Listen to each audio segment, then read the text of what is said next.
Elle s'effondra au sol après une réunion tendue au conseil d'administration. Et au lieu de partir, elle la serra doucement dans ses bras. Ce geste inattendu de Sophie, cette collègue qu'elle connaissait à peine, transforma un moment de faiblesse en une révélation qui allait bouleverser la vie de Claire. Dans la salle de réunion vide de l'entreprise parisienne, sous les néons froids, Claire sentit pour la première fois une chaleur humaine qui perçait son armure professionnelle. Claire avait toujours été la femme forte, celle qui gérait tout avec une précision chirurgicale. À 30 ans, avocate spécialisée en droit des affaires chez un grand cabinet de la capitale, elle passait ses journées à négocier des contrats millionnaires, à affronter des clients exigeants et à gravir les échelons sans relâche. Sa famille, issue d'une lignée bourgeoise conservatrice de la banlieue ouest de Paris, l'avait élevée dans l'idée que le succès passait par le sacrifice personnel. Son père, un retraité de l'armée, et sa mère, une enseignante à la retraite, attendaient d'elle un mariage traditionnel, des enfants, une vie stable. Mais Claire cachait un secret qui la rongeait, son attirance pour les femmes, qu'elle réprimait depuis l'adolescence par peur du rejet. Ce jour-là, la réunion avait tourné au cauchemar.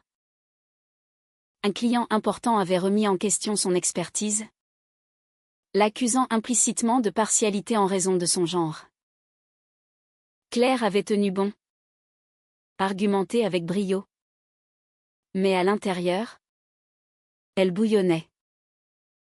À la fin, alors que tous sortaient, son corps lâcha. Vertige. Palpitation, un début de crise d'angoisse qu'elle n'avait pas vu venir. Elle glissa contre le mur, les jambes flageolantes. Sophie, la graphiste freelance engagée pour le projet, était restée pour ranger ses croquis. Au lieu de s'enfuir ou d'appeler de l'aide, elle s'approcha calmement, posa une main sur l'épaule de Claire et l'attira contre elle. Respire, murmura-t-elle. Tu n'es pas seule. Ce contact, si simple, déclencha une vague d'émotion chez Claire. Elle qui évitait toute proximité physique, se surprit à s'accrocher à Sophie comme à une bouée. Sophie, 28 ans, avec ses cheveux noirs courts et son air bohème, vivait librement sa sexualité. Originaire de Lyon, elle avait déménagé à Paris pour poursuivre son art, peignant des toiles abstraites qui exploraient les thèmes de l'identité et de la liberté. Elle n'avait jamais caché son orientation lesbienne, même si cela lui avait coûté des amis et des opportunités professionnelles. Pour elle, ce geste envers Claire n'était que de la compassion humaine, mais il marqua le début d'une connexion inattendue. Les jours suivants, Claire ne pouvait s'empêcher de repenser à cet instant. Elle évitait Sophie dans les couloirs, prétextant des réunions, mais son esprit vagabondait. Pourquoi ce câlin l'avait-il tant ébranlée? Était-ce la vulnérabilité qu'elle avait montrée? Ou quelque chose de plus profond? Chez elle, dans son appartement haussmannien du Marais, elle se surprit à chercher Sophie sur les réseaux sociaux. Des photos d'exposition, de soirées queer, un monde si différent du sien. Claire se sentait attirée, mais terrifiée.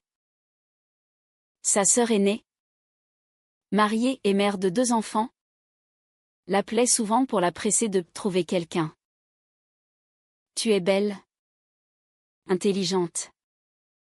Pourquoi es-tu toujours seule? Demandait-elle. Claire esquivait, mais la pression montait.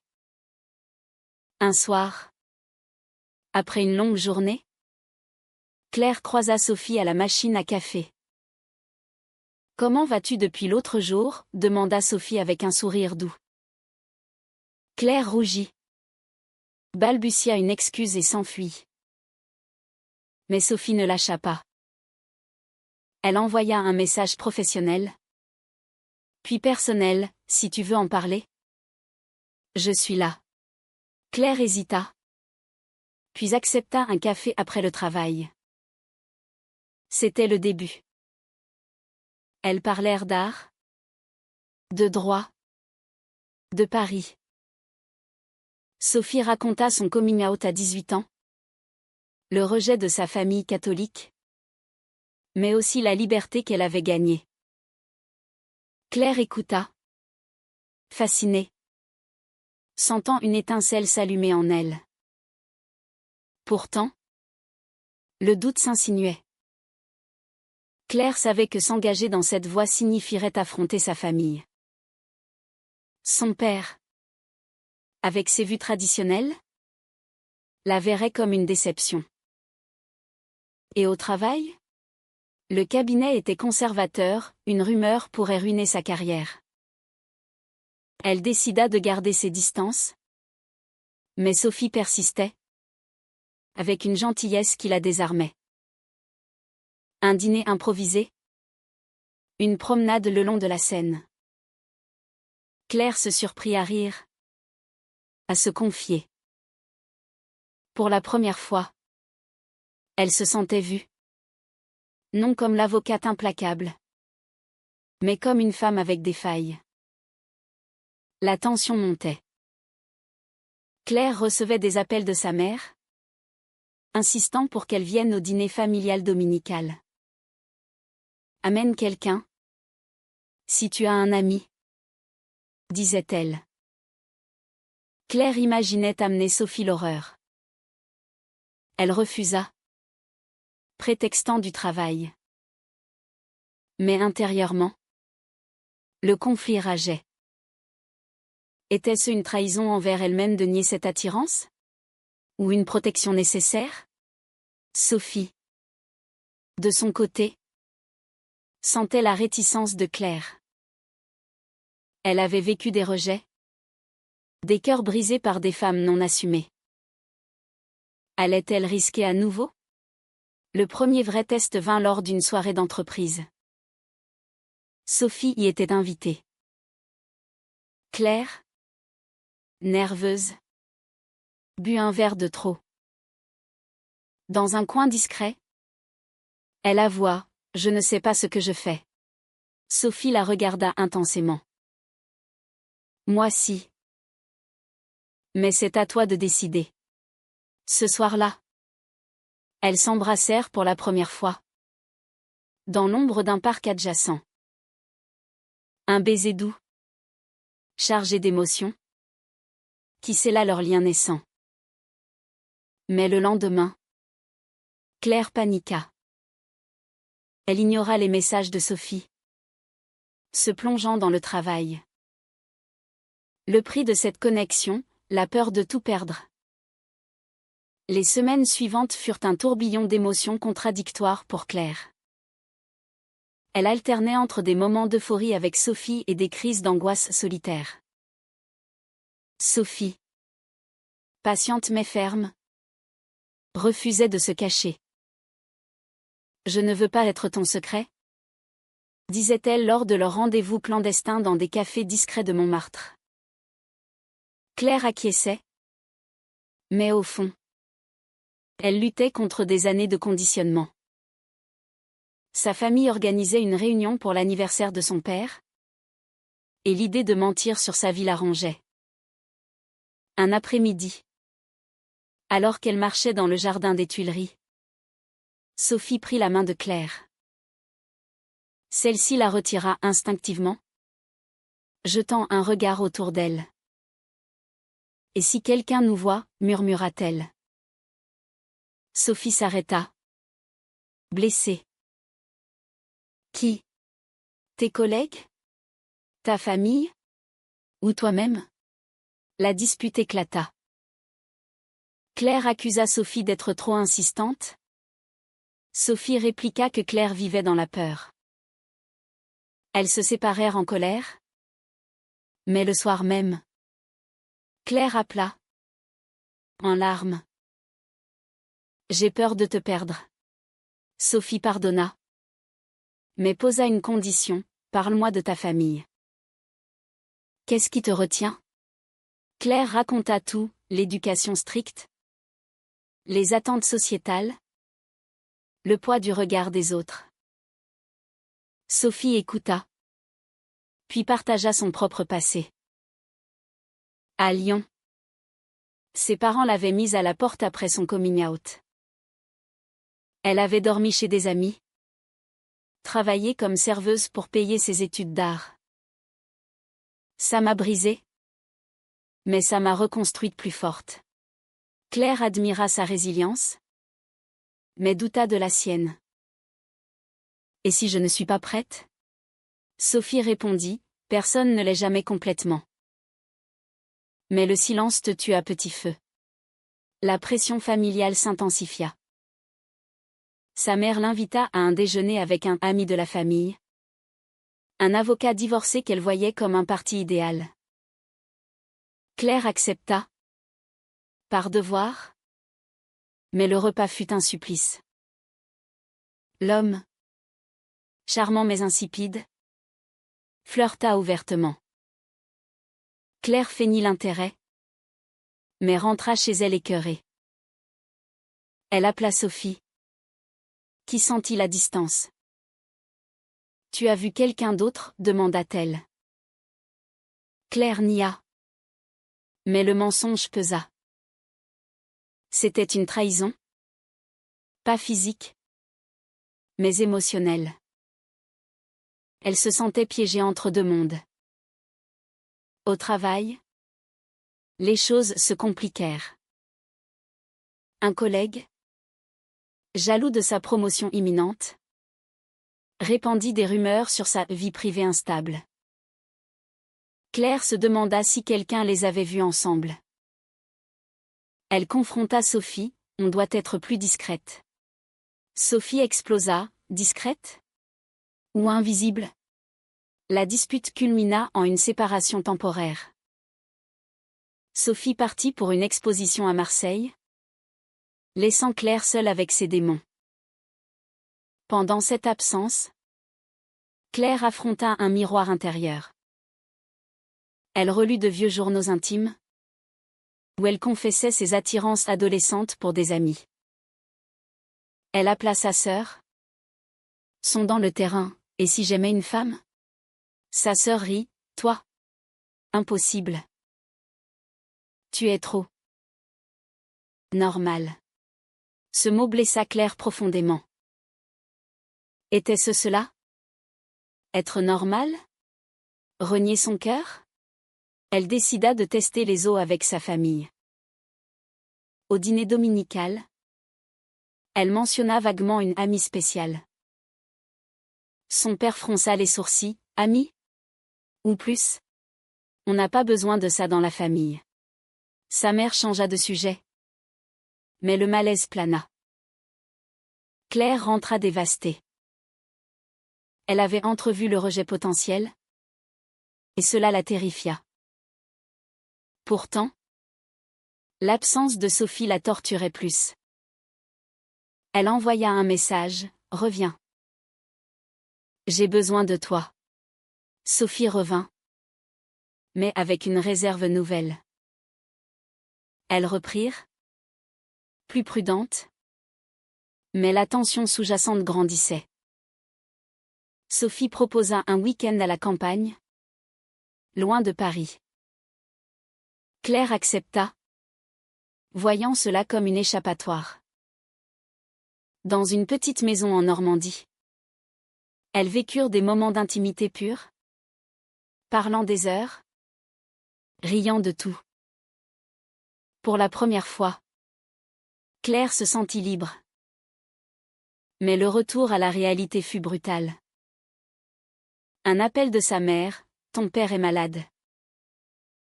Viens vite. Claire partit seule, laissant Sophie derrière. À l'hôpital, son père affaiblie par un AVC mineur. La serra dans ses bras. Je suis fière de toi. Ma fille. Ne nous déçois pas. Ces mots la hantèrent. Était-ce une mise en garde? Elle rentra chez Sophie. Mais le doute s'était insinué plus profondément. Et si je ne peux pas choisir, demanda-t-elle. Sophie. Les yeux emplis de larmes, alors? Tu me perdras. Le prix de l'amour, sacrifier la sécurité familiale. La crise éclata lors d'une confrontation inattendue. Sophie, frustrée par les hésitations de Claire, organisa une rencontre avec ses propres amis queer, espérant que cela l'aiderait à s'assumer. Dans un bar du quartier latin, Claire se sentit exposée, mal à l'aise parmi les rires libres et les histoires de coming out. Un ami de Sophie plaisanta, « Et toi, Claire? Quand est-ce que tu sors du placard ?» Elle paniqua, prétexta un malaise et partit en courant. Sophie la rattrapa dehors. « Pourquoi fuis-tu » Claire hurla, « Parce que ce n'est pas moi. Je ne peux pas être comme ça. » Sophie, blessée, répliqua, « Comme ça? Comme moi ?» Elles ne se parlèrent pas pendant des jours. Claire se réfugia dans le travail, négociant un gros contrat qui lui valut une promotion. Mais le succès sonnait creux. Elle reçut une invitation à un mariage familial, celui de sa cousine. « Amène ton cavalier » disait le carton. Claire envisagea d'y aller seule.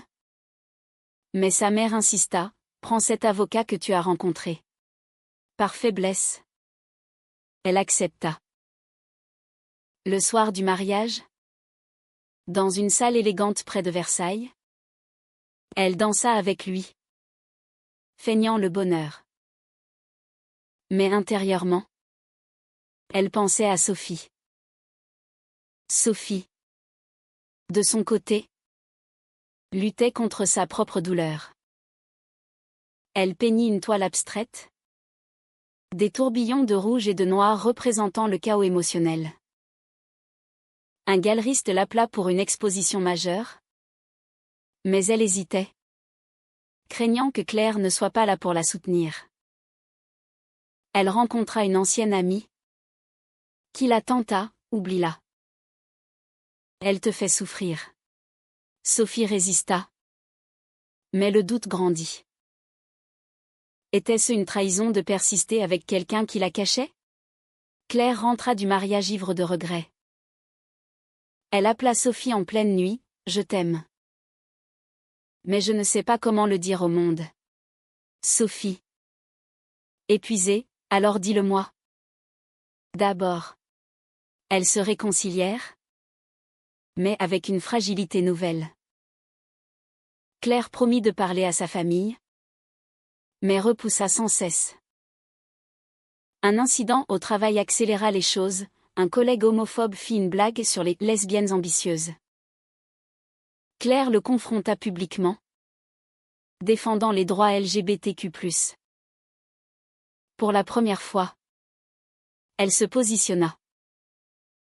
Sophie, apprenant cela, fut fière, mais demanda plus, « Viens avec moi à l'exposition. » Claire accepta, nerveuse. À la galerie, entourée d'artistes et de critiques, elle se tint aux côtés de Sophie, main dans la main. Un photographe les captura, la photo parut dans un magazine local. Panique chez Claire, et si sa famille voyait? Elle rentra, affolée. Sophie la suivit, « C'est ça. La vie réelle. Pas les mensonges. » La dispute vira au drame. Claire accusa Sophie de la pousser trop vite, Sophie rétorqua qu'elle en avait assez d'être un secret. Choisis, moi ou t'as peur. Claire, en larmes, choisit le silence. Sophie partit, claquant la porte. Seule, Claire affronta une nuit d'insomnie. Elle écrivit une lettre à sa famille, confessant tout, mais la déchira. Le lendemain, son père l'appela. « J'ai vu une photo de toi avec une femme. » « C'est quoi ça ?» Le cœur battant, Claire mentit, « Juste une amie. » Mais son père insista, « Ne nous mens pas. Si c'est vrai, ne reviens pas. » Le rejet la frappa comme un coup de poignard. Elle appela Sophie. Mais celle-ci ne répondit pas. Le prix de la lâcheté, la perte de l'amour. Claire décida alors de se confronter. Elle a lâché ses parents. Un bouquet à la main comme un bouclier. « Je suis lesbienne. Et j'aime Sophie. » Sa mère pleura. Son père se tut. Puis explosa, « Tu nous déshonores. » Claire tint bon, expliquant ses années de souffrance. Sa sœur arriva. Soutenant, « Laissez-la être heureuse. » La famille se divisa, des cris, des larmes. Claire partit. Brisée mais libérée. Elle courut chez Sophie, qui ouvrit la porte. Surprise. « Je l'ai dit. Pour nous. » Sophie l'embrassa. Mais avec réserve, « Et maintenant ?» La réconciliation fut douce amère. Elles reprirent. Mais les blessures persistaient. Sophie doutait de la sincérité de Claire, Claire luttait contre le rejet familial. Un appel de sa mère, « Reviens. On parlera. » Claire y alla seule, craignant une embuscade. La discussion fut tendue, mais un début de compréhension émergea. « On t'aime. Mais c'est dur. » admit sa mère. Son père resta distant. Claire rentra. Épuisée, mais déterminée.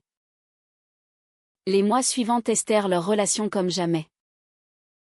Sophie obtint un contrat pour une résidence artistique à Berlin, loin de Paris. « Viens avec moi, » proposa-t-elle. Claire hésita, sa carrière en plein essor, sa famille en reconstruction. « Je ne peux pas tout abandonner. » Sophie partit seule, promettant de revenir. La distance amplifia les doutes. Des appels nocturnes, des messages tendres, mais aussi des silences lourds.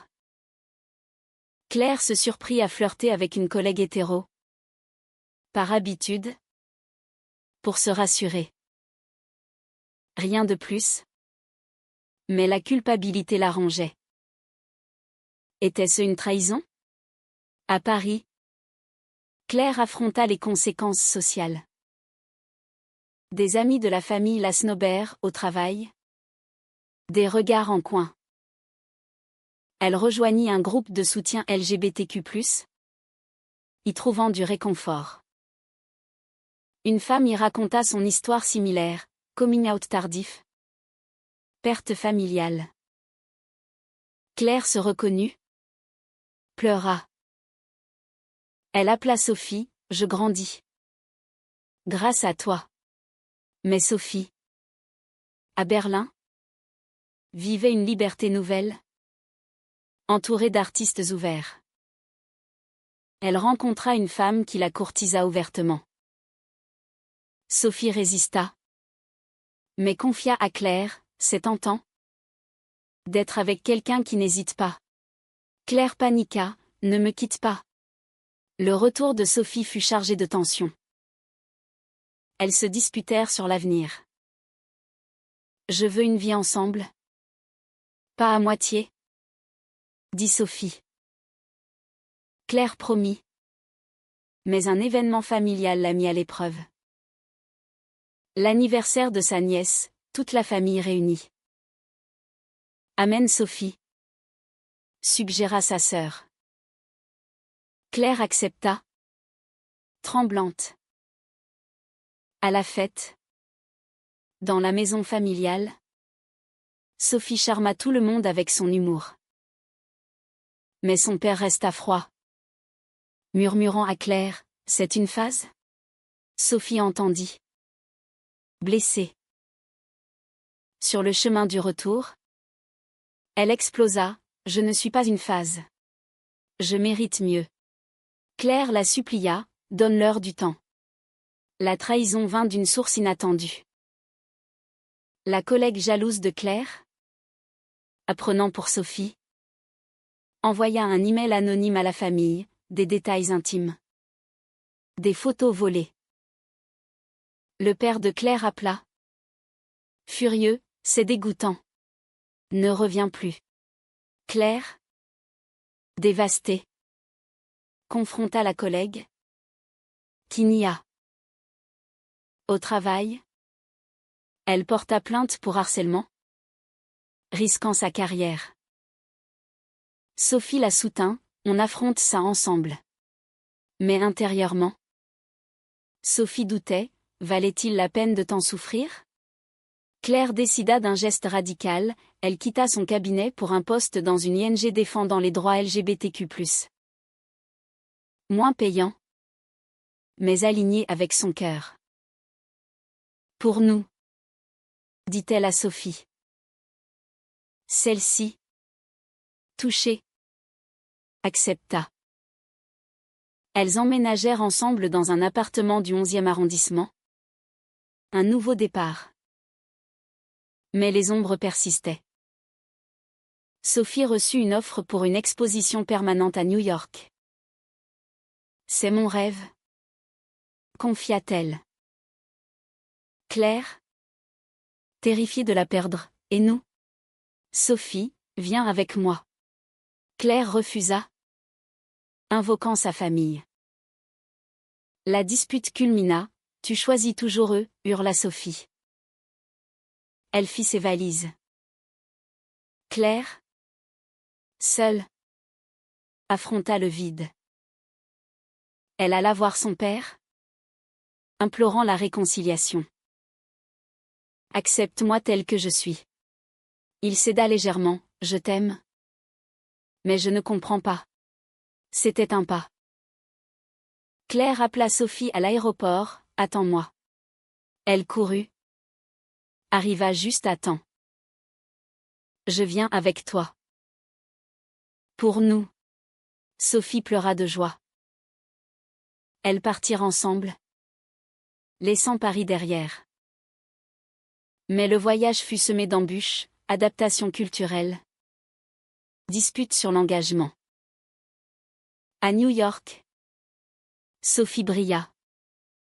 Claire peina à trouver sa place. Un soir, lors d'une dispute, Claire avoua, « J'ai peur que tu me trahisses. » Sophie, choquée, « Moi? C'est toi qui hésites toujours. » Elles se séparèrent temporairement. Sophie dormant chez une amie. Claire réfléchit, le prix de l'amour était constant. Des choix douloureux. Elle décida de proposer un engagement formel. Un Pacs. Sophie accepta. Mais avec une condition, plus de secret. À New York, leur vie prit un rythme nouveau. Mais les conflits intérieurs persistèrent.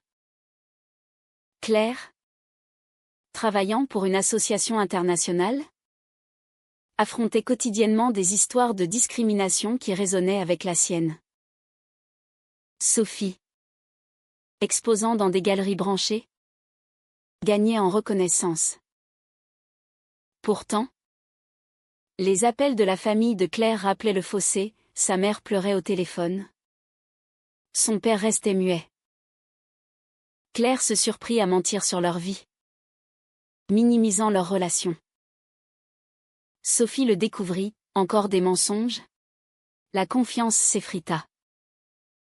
Un événement majeur les confronta, une manifestation pour les droits LGBTQ+ à Manhattan. Sophie insista pour y aller ensemble. Claire hésita, craignant la visibilité. Mais elle céda. Au milieu de la foule, elles marchèrent main dans la main, scandant des slogans. Une photo d'elle parut en ligne, la famille de Claire la vit. Son père envoya un message, « C'est fini ». Claire pleura. Mais Sophie la serra, « C'est leur perte ? Pas la nôtre ». Ce rejet final libéra Claire, mais la blessa profondément. Sophie, sentant la vulnérabilité de Claire, proposa un voyage en France pour affronter les démons. Elles rentrèrent à Paris. Chez les parents de Claire, la confrontation fut explosive. Accusations, larmes, souvenirs douloureux. Sophie défendit leur amour, « Claire est heureuse avec moi. » N'est-ce pas ce qui compte ? La mère céda, peut-être. Le père partit, mais envoya plus tard un mot, « Donne-moi du temps ». C'était un espoir fragile. De retour à New York, elles affrontèrent une ultime épreuve. Sophie fut courtisée par une mécène riche, qui offrit une vie luxueuse. Tentée par la stabilité, Sophie confia à Claire, « Et si on n'y arrive pas ?» Claire, paniquée, réalisa le risque de perte. Elle organisa une surprise, un renouvellement de vœux dans Central Park, avec des amis. « Je choisis toi. » Chaque jour. Sophie accepta, émue. Mais le doute persistait, avait-elle trahi ses rêves pour Claire ? Les années passèrent, marquées par des hauts et des bas. Claire écrivit un livre sur son parcours, aidant d'autres femmes. Sophie exposa mondialement. Leur relation, forgée dans le feu, devint un témoignage de résilience. Mais les cicatrices restaient, famille distante, amis perdus, choix regrettés. Un soir, assise sur un banc face à l'Hudson, Claire demanda, « Était-ce le bon choix ?» Sophie sourit, « Oui. » Malgré tout. Pourtant, la société évoluait lentement. Des lois progressaient, mais les préjugés persistaient. Claire et Sophie devinrent des figures d'inspiration. Mais à quel prix ? Des nuits d'insomnie, des thérapies, des amitiés brisées. Leur amour survécut, mais transformé, plus nuancé. Était-il juste de sacrifier tant pour un amour que la société condamne encore ?